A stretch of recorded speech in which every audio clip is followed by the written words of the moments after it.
Hey guys, so I had this issue. I'm going to show you how to fix the Dota 2 Valve anti-cheat was unable to verify that your machine is secure. Now, one thing I need to explain, VAC basically does not like overlays. So if you have any NVIDIA or GeForce overlays, make sure you disable them. Now the next thing I want you to do is come here on Steam, click on your library, and you need to find Dota 2. So let's say this is Dota 2 just for example's sake, because I had to uninstall this. We'll get to that next step.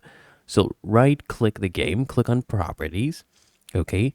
And then what I want you to do is come here and click on install files, click on verify integrity of game files. It will make sure that no files have been modified or are corrupt or missing, okay? Next, I want you to go ahead and reinstall Dota 2. So you need to delete it, okay? Delete Dota 2, reinstall it. That usually fixes the issue, okay?